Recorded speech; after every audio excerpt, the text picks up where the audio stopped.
జనంలో అనేక సమస్యలు, సందేహాలు ఒకటైతే ఇది పెళ్ళిళ్ళ సీజను. ముహూర్తాలు పెట్టడంలో మీరు పీహెచ్‌డీ చేశారు. పెళ్లి ముహూర్తాలు గాని, ఏ ముహూర్తమైనా మీ చేతుల మీదుగా జరిగింది ఏది ఇంతవరకు విఫలం అవ్వల. దానికి తోడు ఇక రాజకీయ జ్యోతిష్యంలో మీరు ఎన్ని సంచలనాలు సృష్టించారో తెలుసు. కేసీఆర్ గతంలో ముందస్తుకెళ్తాడని చెప్పిన ఆయన వైఫల్యాలు, సాఫల్యాలు అన్నిట్లో మీరున్నారు. చంద్రబాబు నాయుడు అధికారంలోకి వచ్చే విషయాన్ని ముందస్తుగా ఊహించింది కూడా మీరే. మన దగ్గర ఆ వీడియోలు కూడా ఉన్నాయి. సో, ఇప్పుడున్న పరిస్థితులలో ఈ పెళ్ళిళ్ళ సీజన్ అనేది ఒక స్టార్ట్ అయింది. సరే అది చర్చించే ముందు తాజాగా ఒక సంచలనం జరుగుతోంది. చిరంజీవి గారు తనకు మనవడు కావాలని చాలా బలంగా కోరుకుంటున్నట్టుగా పాపం ఆయన నిన్న ఒక వీడియోలో చెప్పారు.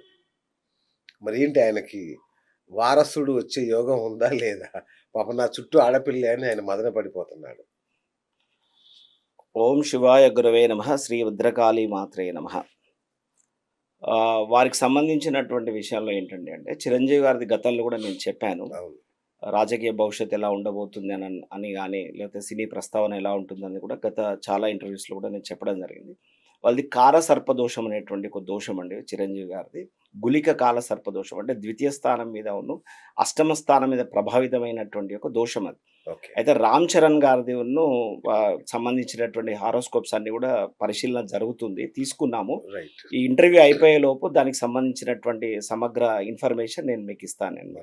ఎందుకంటే ప్రస్తుతానికి నా దగ్గర చిరంజీవి గారిది వారి వైఫ్ది మాత్రమే ఉంది నా దగ్గర. ఓకే. సో ఇంకొక ఈ ఇంటర్వ్యూ అయిపోయే లోపు నేను పూర్తిగా వివరణ దానికి సంబంధించి నేను తెలియజేస్తాను. Thank you. సో ఇక వివాహాల విషయానికి వస్తే ఈ మనం చూస్తున్నాం ఈ ఆధునిక కాలంలో విడాకులు ఎలా అవుతున్నాయో. సరే, శుభమాన పెళ్లి ముహూర్తాల సమయంలో ఈ పెటాకుల విషయం ఎందుకు అనుకోకుండా, అంటే ఇంత ఆందోళన ఎందుకు చెందుతున్నామంటే ఇంత మంచి ముహూర్తాలు పెడుతున్నారు, ఇంత చేస్తున్నారు కదా, అయినా ఇన్ని విడాకులు ఎందుకు పెరిగిపోతున్నాయి అసలు? ఫస్ట్ దానికంటే ముందండి మనం ఒక విషయాన్ని గమనించాలి. పూర్వం ఇంతగానం జాతకాలంత ప్రాచుర్యంలో లేనప్పుడు లేదా కొన్ని అగ్రకులాలకు లేదా కొంచెం నాలెడ్జ్ ఉన్నటువంటి వాళ్ళు మాత్రమే దీన్ని ఆచరిస్తూ వచ్చారు. ఇప్పుడు ఇంకా ఎక్స్పాన్షన్ అయ్యి చాలా నాలెడ్జ్ డెవలప్ అయ్యి అందరూ కూడా ఆచరిస్తూ ఉన్నారు. ఈ క్వశ్చన్ చాలా మందిలో ఉంది, ఏమని అసలు ఒకప్పుడు జాతకాలు చూడలేదండి, వాళ్ళు బ్రహ్మాండంగా ఉన్నారు, ఇప్పుడేమో బాగా అందరం జాగ్రత్త పడి చూస్తున్నాము, మరి విడాకులు కూడా ఎక్కువ అవుతున్నాయి అనేటువంటిది ఒక ప్రస్తావన చేస్తూ ఉంటారు నాతో కూడా. దీనికి నేను గమనించినటువంటిది కానీ లేదా నేను పరిశోధన చేసినటువంటి అంశాలు చెప్తూ ఉంటాను.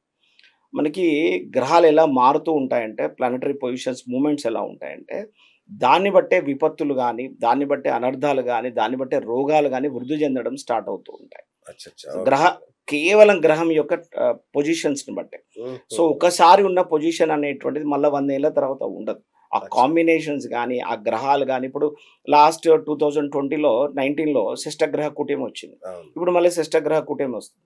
సో ఇలా షష్టగ్రహ కూటమిలు అలా ఊరికే రావు.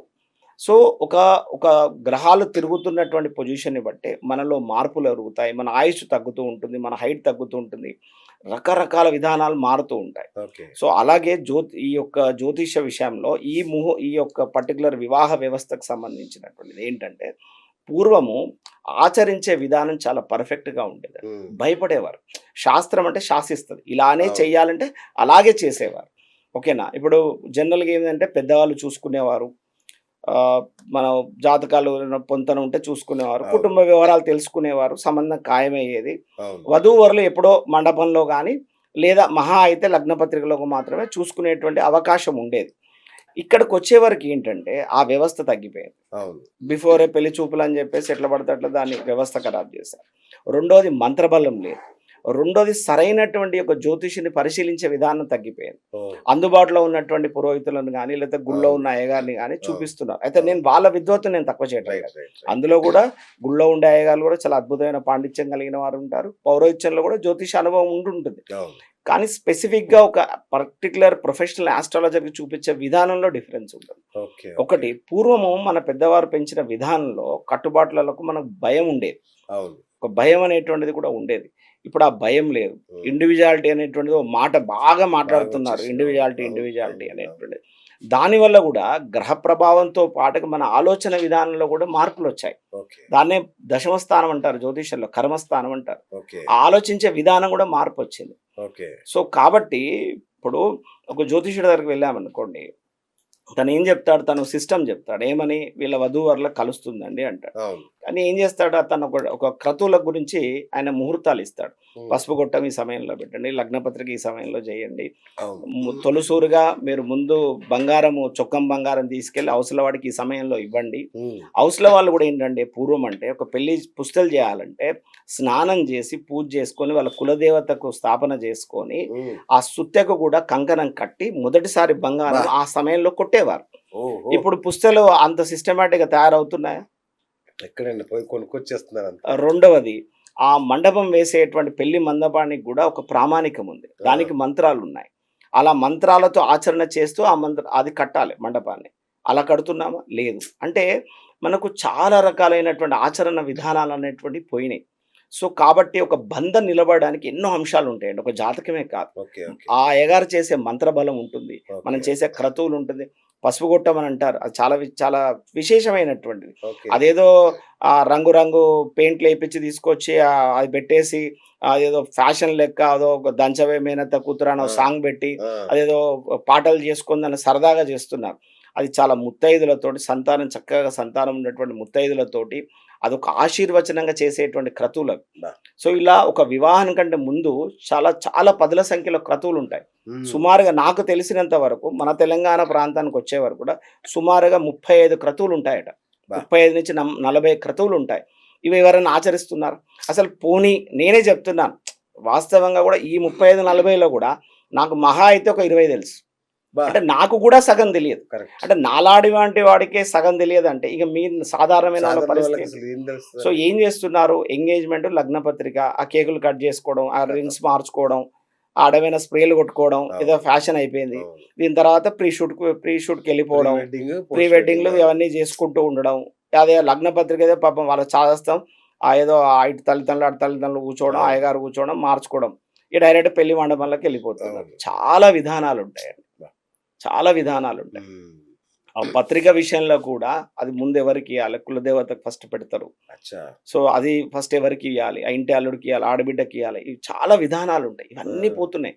ఇప్పుడు తలంబ్రాల బియ్యం ఉందండి. తలంబ్రాల బియ్యం ఎప్పుడైనా కూడా 5 ముత్తైదులతో కలపాలి.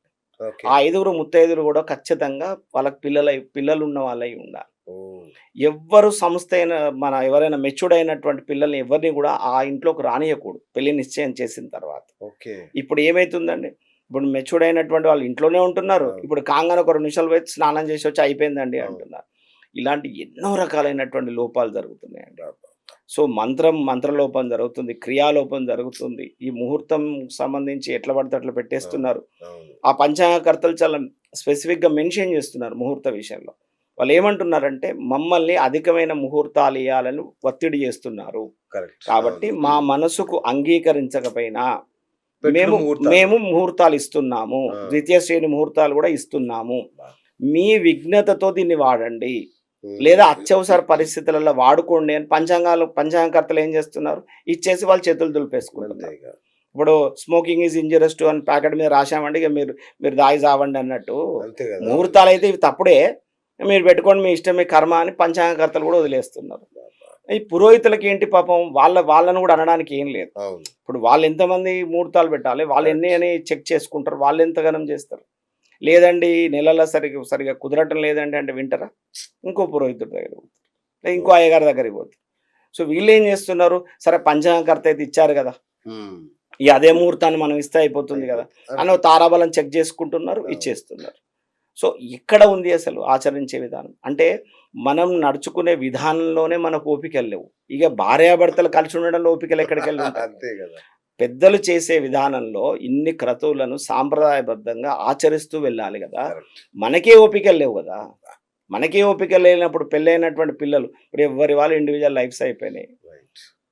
ఒక భర్త ఫోను భార్య ఎత్తుతుంది, అవును. భార్య ఫోన్ భర్త ఎత్తడు. ఏంటంటే ఇండివిజువాలిటీ. అమ్మో. ఇండివిజువాలిటీ అంటే అదేమి ఇండివిజువాలిటీ అవుతుంది, ఆ, అదేమి ఇండివిజువాలిటీ అవుతుంది. సో మన కర్మను ఆలోచింపజేసే విధానంలో మనలో మార్పులు రావడం వల్ల ఇవన్నీ జరుగుతూ ఉంటాయి.